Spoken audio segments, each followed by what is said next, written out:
So this evening, I am thrilled to be joined by Dr. Richard Weissbourd, whose class I took not that long ago, I want to say, at Harvard, and who has been really an inspiration in terms of doing really grounded work that it really improves the lives of children and families. So thank you so much for being here tonight.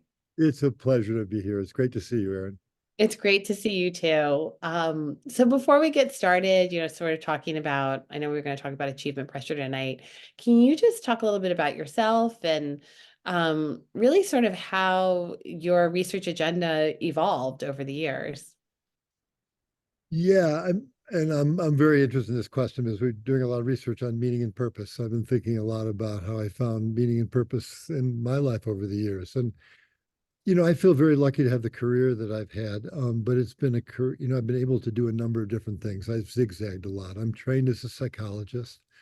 I have a very strong commitment to social justice. So a lot of my work has been around equity, working in low-income communities. I started a school. We've done a lot of research on low-income communities.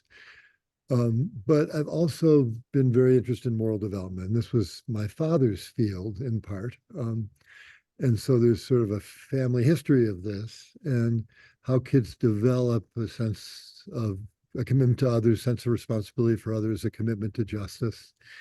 And around 12 years ago, we started Making Caring Common, which has enabled me with some wonderful people, wonderful colleagues, to really work in a more concerted and intentional way around how do we raise caring and justice-minded children? And so my work over the last 10 to 15 years has shifted some to this focus on moral development. And it seems not more important now than ever, given the state of the country, for us to be raising kids who can do hard forms of caring and really think about the collective good and advance justice. So I'm just asking this as a parent more than anything, but there's I feel like my teenager feels a lot of pressure to check a lot of boxes, right? Sort of quote unquote achievement boxes, varsity sports, all this to build this college resume. And I don't necessarily want to engage in that race, but I also want to support her in what's valuable to her, right? And that feels very valuable to her right now. What's your recommendation to parents to support your child in this environment in a way that allows them to be, the good people that they are, while there's a lot of sort of noise going on around them? Yeah. Well, I think this is a great question. And I should say I do a lot of work in college admissions, and around 5 years ago we launched Turning the Tide with Bill Fitzsimmons, who's the dean of admissions at Harvard. And one of the things that we were really emphasizing in Turning the Tide, and 300 colleges signed Turning the Tide, was quality over quantity. So students should do things that are meaningful to them and are going to help them uncover who they are, their identity, and what they want to do, and that resonate with them deeply, and that it matters much less whether you did 10 or 12 extracurricular activities than whether you did 3 in a way where you were really engaged and demonstrated that you learned something and became a deeper and more complex person and a more ethical person as a result of your participation. And similarly with AP courses. As a little bit of an aside, I just want to say that I'm also work with the Common App, and one of the things I'm trying really hard. I don't know that I will prevail, but I think applications shouldn't allow people to report more than 5 extracurricular activities. I think Mm. that's part of the problem, and that the quantity race has been a disaster for kids. It's wound so many kids up. It's caused so much stress around APs and extracurricular activities. I don't think you should be able to report more than 5 AP courses. A lot of people disagree with me about that. But you were asking me the question about parents, and I think that's a really important.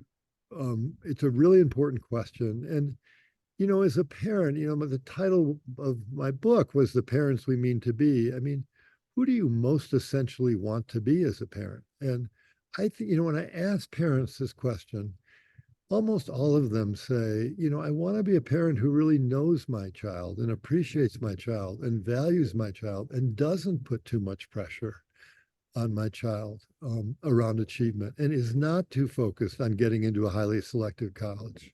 And the problem is the gap between our rhetoric about this and our reality. And that's what our research shows, that we say these things as parents, but it's not what our kids are hearing. And what our kids are hearing is that achievement's really important to us. Going to a high status school is really important to us. Um, Being able to tell our friends that our kids went to a high status school is important to us and a signal that we have succeeded as parents. And so as parents, I think we have to really do a lot of work about this. I know I'm talking a lot, but let me just say one other thing quickly, if it's Oh, okay. that's great.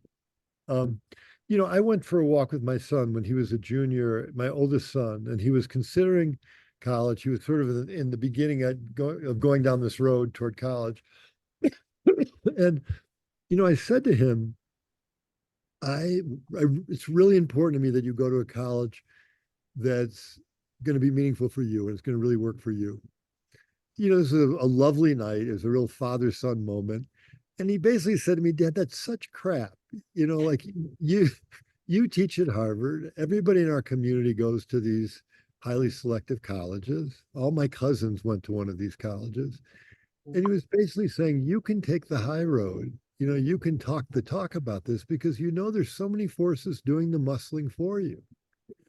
And it was a very sobering moment for me because I think in all kinds of unconscious ways, we do send these messages to our kids that high achievement is really important and that we have to be vigilant about understanding those messages, managing those messages.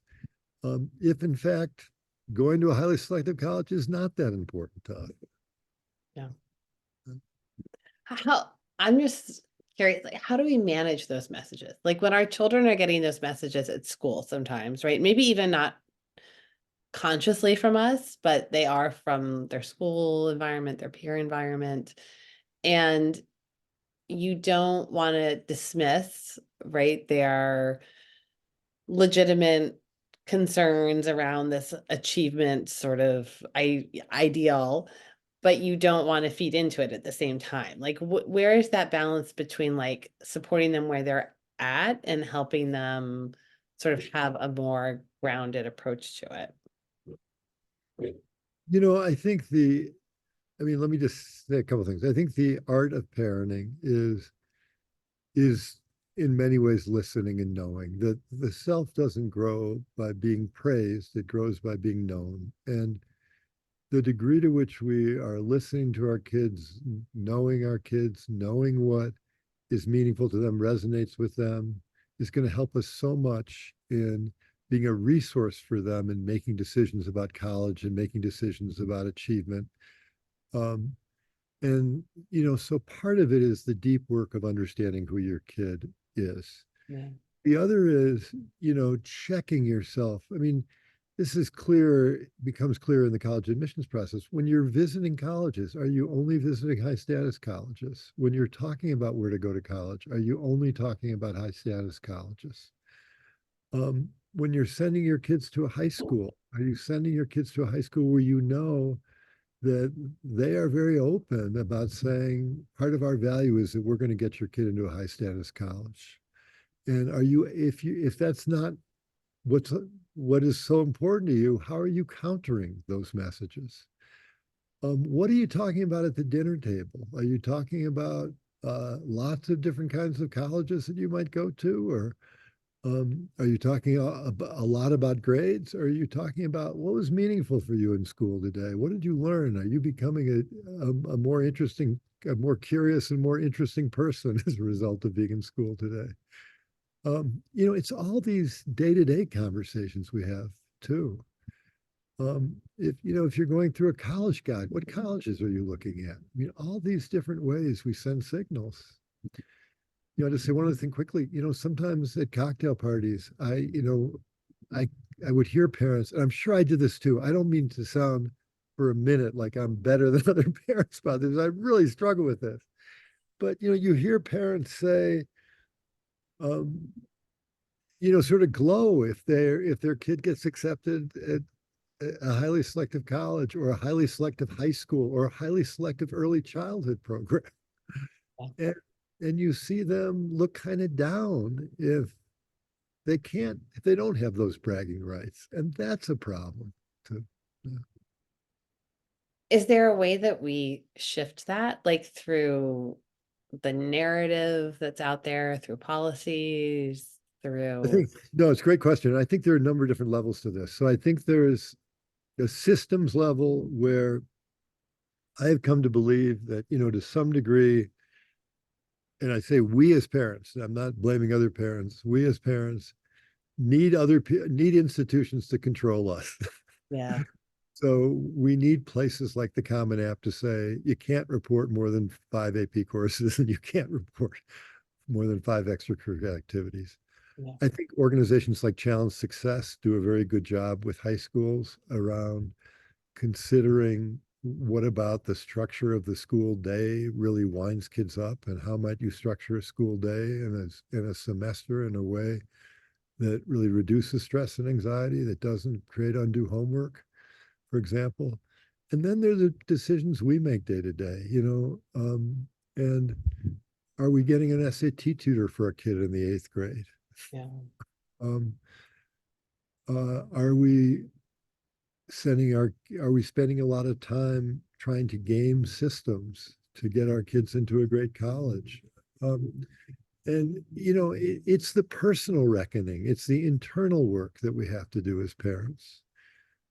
And I think sometimes that means bucking the tide too. It means going against other parents in our community. And one of the things we find in our data is that parents think what they're emphasizing in child raising is kindness, but what they think other people in their community are emphasizing is achievement. So a large majority of parents think the problem is a large majority of other parents. Yeah. Um, and so, this is one of these situations where we have to really forge our own independent path, because sometimes the communities around us, or the way we perceive the communities around us, can be really toxic to us and to our kids. I'm always so curious about that in terms of thinking about how you feel comfortable bucking the tide in a way, because, you know, in a sense, it feels like you should be doing for your child what everybody else is, right? There's just that group group mentality. And even if you know, okay, maybe this isn't what's best for my child, my family, going against the tide can feel a little bit uncomfortable. And It's really hard. It's it's really really uncomfortable. hard. What? No, I know. And at some point, that's what the deep work is. It's and the deep and courageous work. It's like, what's best for my kid? And if it means going against the tide, sometimes you have to do that. Um, but if this is the epidemic quality of the achievement pressure problem, it's that if your neighbor's getting an SAT tutor in the 9th grade, you feel like you're cheating your kid not to get an SAT tutor in the Right. ninth. If your kid's friends are taking 6 AP courses, you feel like you're cheating your kid to encourage them to take 4 AP courses. And like any epidemic, it means that as individuals, we have to take action to counter the epidemic. But we also can at least try to take collective action. I mean, I really think I, people think I'm totally Pollyannish about this. It would probably never happen, but it'd be a good thing if schools, had a pact with parents. Nobody's getting an SAT tutor before the 9th grade, for example. Yeah. I mean, if people did like collective action type things, we're not going to do homework that's more than an hour and a half a night, whatever it is. Collective action is really important in situations like this. Yes. Yeah. How do you think you get to that collective action? It takes parents really advocating at school and saying, we want this, and organizing other parents. Yeah. Uh, I think parents have to become advocates and organizers around this in part. And again, none of this is easy. I mean, you're saying that too. It's all hard, but this has been a really stubborn, intractable problem, and it keeps getting worse. So, It, I mean, I've noticed it just from the university level, and then being a parent myself of a child who's in high school and thinking about college, and just feeling this real anxiety from her. And again, it's easy to say, like, I'm sure we play a role in it, but try not to, project this idea of, oh, it really matters, like the name of the school you go to, whatever. But of course, she's always like, well, mom, you're a university professor. Like, it's easy for you to say, like, why? Exactly. And, I'm on the other side of this in the sense that my kids are older now, and they all went to good colleges. They did not go to highly selective colleges, and they're all doing great. And, the data really support that by and large, kids who go to less selective colleges but are really engaged tend to do very well. So I would be much more focused on a college where a kid is going to get excited and about learning. Yeah. It's really this much stronger predictor of success. Oh, I think that makes total sense. And I mean, also thinking about, raising our children to be moral, caring individuals, Yeah. sort of, where does that come into all this, right? So, I feel like at this point in our country, when, as we know each other from Harvard. It's been a very disheartening few months at Harvard. And, I feel like we really failed as a moral community too, that people took sides. There was very little complexity or nuance in a lot of these discussions. And when you look at the state of the country right now, the hyperpolarization, the antagonism in our public life, the levels of loneliness and disconnection that people are experiencing, which are very high. Mental health problems, which by the way are not confined to teenagers. Young adults are, experiencing mental health problems about twice the rate as teenagers. Parents are experiencing mental health challenges about exactly the same rate as teenagers are. So a lot of us are not doing well, and I think that's these are puzzles with many pieces, but I think one big piece is that we haven't prioritized in our child raising caring for other people and caring for the community and doing hard forms of caring for people even when you really disagree with them, Mm. caring for people even when they've offended you in some way. Um, During the pandemic, we did research, and, half of people said if people didn't get a vaccine and they got seriously ill and died, that was their problem. I don't care, and that's not okay. Yeah, no. These harder forms of caring are really important. Yeah. Yeah. How do you start that at a young age? So, Like, I think one thing to think about is, our reflex as parents is to say the only thing that matters to me is that you're happy. And what if we said the only thing that matters to me is that you're kind, or the only thing that matters to me is that you're kind and you're happy? And the thing about this is that one of the things that I think we have backwards is that we think that we will make our kids happy by hyper focusing on their happiness moment to moment. yeah. And you're very involved and know more than I do about early childhood. But when I go to playgrounds, I sometimes see parents noting their kids' moods every 5 minutes. That must make you sad. That must make you angry. There's this hyper focus on kids' happiness moment to moment. And those parents would do better if they got kids focused on other kids in the playground and tuning into other kids' feelings on the playground. Because if you can tune into other kids' feelings, you're going to have better relationships your whole life. You're going to be a better parent, a better romantic partner, a better friend. And those relationships are the strongest predictor of happiness that we have. So my point is that this hyper focus on kids' happiness, I think, can make kids preoccupied with their own feelings, can turn their inner life into theater, can make them more fragile and less happy. And if we get our kids focusing on kindness and appreciating other people, it's a much surer route to happiness because they're going to have better relationships their whole life. So I think in the end, in fact, being kind is more likely to enable you to become happy. And I would sort of argue that for parents as well, right? This hyper focus on having your child be happy is a strain on It's parents. exhausting. It's exhausting. Like your your 3-year-old is not always going to be happy, and they're going to experience a wide range of emotions. And the intellectual side of me knows that the mom on the playground of a 3-year-old, is like you're saying, a little bit focused on, oh, she's upset right now. What should I do? How can I change this scenario so that she's not upset? But it's put so much strain on the parents as well, I think. Yeah, I think it puts a lot of strain on the parents. And, parents of young kids aren't doing well. I mean, in terms of, Oh, a lot of depression, a lot of anxiety generally across economic class. I mean, the strains on low income parents are clearly higher, but across economic class, you see this. And so I think it's a stressful time in our country. It's a very stressful time. I also think there are a lot of people working remotely, moving a lot, and that's increased loneliness and disconnection among new parents.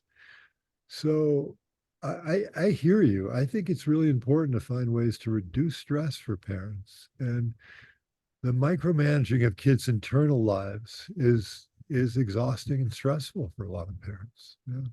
yeah. And sort of this, I almost find there's almost this lack of recognition that young children experience the whole spectrum of emotions, and that that's okay as well, and to sit with them when they're maybe having, they're not happy. Maybe it's a really difficult moment for them, but being there with them in that difficult moment is actually teaching them something. And it's not putting the pressure on you to make it perfect. So it's almost beneficial for both of you, but you don't, the societal pressures out there do not allow that to happen, right? Yeah. No, I see this, I'd love to hear your thoughts about this. I mean, I see this on playgrounds where a kid has to leave. It's time to leave the playground. It's time for dinner. And parents get into long negotiations with their kids about leaving the playground and end up sometimes shifting into a quasi therapeutic role. Like, well, how are you feeling about this? And how, and, and, and how can I help you feel a different way about this? But when it's time for dinner, you have to leave the playground. That's a bummer. It's going to be a bummer, and so you experience the bummer, Yeah. and your parent lives through that with you, and you learn to manage it over time. I don't think it needs a lot of conversation usually, and I think the conversation can be very confusing for a 3-year-old or a 4-year-old. Yeah. No, I agree. I think so much of it though is the performance pressure. At least that I mean, I did this, 12 years ago, and now doing it now with a 3-year-old again. And I definitely feel like on the playground, there's more of a performance pressure. And I think, for better or worse, some of it comes Yeah. from But performing for other parents on the playground, yeah, exactly. Yeah. This that's idea a that great point. Yeah. discomfort is not something that we want to see. And um there's some magical way to make your child want to leave the playground, which I have not figured out yet. Like, let's leave the playground and go and eat spinach. Like, I don't know. I'm not sure many children would leap at that opportunity, but No, I mean, I feel like a lot of what happens, we're in probably the most, as far as I can tell, the most intensely psychotherapeutic culture of any country in the history of humankind. I mean, there's more psychological talk in our country right now than any country anywhere. And I feel like there's been huge benefits to that, that we are focused on kids identifying and articulating their feelings. And that's been a really good thing. But I also feel like there are things that our parents' generation had right about this, and that this hyper focus on kids' moment to moment feelings can make them feel more self conscious and more self occupied in ways that are very debilitating to them and, to your point, and to us sometimes. yeah, I agree. Well, sort of thinking, I'm sort of aware of your time, but you're also very involved in policy, thinking at the policy level. Where do you think maybe taking all this and thinking about at the policy level, how can we better support parents and children in general, but maybe particularly younger children, in terms of this hyper fixation on, happiness and sort of the performance, Yeah. sort of idea that's going on. Well, one of the reasons I got interested in college admissions is because I think college admissions send such powerful signals Mm. to parents and to students uh, but not only about what colleges value, but what society values. And so I think when these proxy institutions like colleges start sending different messages to high school students, it really matters. I mean, that's why we did Turning the Tide. And that's why I think that colleges have to continue to send messages about the importance of meaningful intellectual engagement, meaningful ethical engagement, and those things should be paramount in the college admissions process. So policy changes around college admissions, I think, are really important in this regard.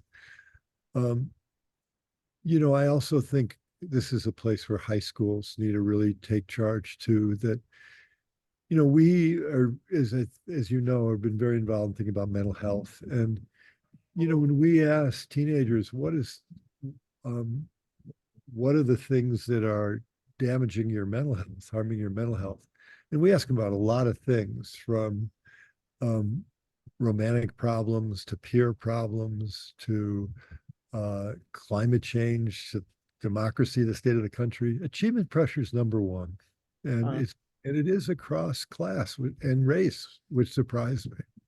that is surprising. Um, and I think people mean different things by achievement pressure, but we have very high rates of mental health problems among teens and college age students, and it really among other reasons, it really means that we have to get control of this achievement pressure problem. Um, and I think at the school level, it does mean doing the kinds of things that challenge success, as advocating that schools do uh, to reduce achievement pressure. Jenny Wallace just wrote a very good book about Yeah. this, about toxic achievement pressure. There are a lot of things that schools can do and school districts can do to minimize achievement pressure too. Um, I think that this is also a political community leader issue, given the amount of mental health problems. And when I talk about collective action, again, I know how uphill this is, but I think communities of parents need to take charge too, and they need to make the kind of pact with themselves around some of these things, like getting SAT tutors and taking AP classes. Um, because I think collective action is going to be far more effective than individual action ultimately. So, Oh, definitely. Well, so something that we sometimes like to chat about at the end is thinking about how your career has impacted you as a parent and vice versa. So, how would you say now you're a grandparent, which is so exciting? How has your career sort of impacted how you parent and grandparent? so um, it's been an interesting and humbling thing in many ways, because a lot of my work has been around parenting, and Erin, I'd be interested in, I don't want to put you on the spot, but I'd be interested in your answer to this too, and how you think about this. Um, but I do a ton of research on parenting, and I've read a mountain of literature about parenting, and it's affected my parenting and grandparenting. But I've also been struck by how much parenting instincts take over, how much I have parenting reflexes that I got from my parents and from their parents and from people that I've watched. And all the reading and literature has been much less powerful than those instincts have been. Um, and I say that because I think all of us have to become more reflective about how compelling those instincts are and whether or not we need to make concerted efforts to change those instincts. I don't think I ever understood how compelling those instincts are. Um, And so I've had to make a more conscious effort to practice what I preach, um, to take what I've learned from my research, take what I've learned from the literature. And when I see that it collides with some of my parenting instincts, to really try to do the work to change those instincts, because they are very powerful and very hard to change. Very powerful. Um, I'm interested in whether you had a similar experience. You've had a similar experience. I I do feel like a lot of my work around parenting has been around the rhetoric reality gap, like walking the talk. Yeah. And the fact that I'm working on this has made me more conscious of the ways of the gaps in my own parenting and grandparenting between what I believe and what I practice. You know, I'm down on praising kids too much. I worry we have this, we're in this about this praise craze that, we blizzard our kids with praise. Yeah. With my granddaughter in the park yesterday, and every time she, is on climbs a ladder or learn, or swings appropriate, I'm just constantly saying, "Great job, great job, great job." I remember, she doesn't. I don't have to compliment every single thing that she. Yeah. That, that is making performance way too important. Totally. So it's made me more conscious of those kind of things. I agree. I mean, for me, I had this experience of having one of my daughters biologically and adopting my second daughter, and, you know, going by the book with everything with the first one, right? In terms of breastfeeding and touch contact and all these things. And then just by circumstance, our second little one was born early, ended up in the NICU. We couldn't be there for 5 days because of the pandemic. And, it was a very different experience. And for me, it was really sort of thinking about, okay, what really matters? And, all these small moments, of course, matter a lot, but in the long run, like, I could have become really stressed about the fact that I wasn't there for her birth. I couldn't breastfeed. I couldn't do like the skin to skin contact because of the pandemic when we were down there during the NICU. And it all ended up great. So being able to sort of put, to an extent, the research also, in perspective, like, it's such great, there's such great work out there and it tells us so much, but then sometimes life intervenes and that's okay. And we can find a way to make it work, even if it's not what's laid out as the ideal scenario.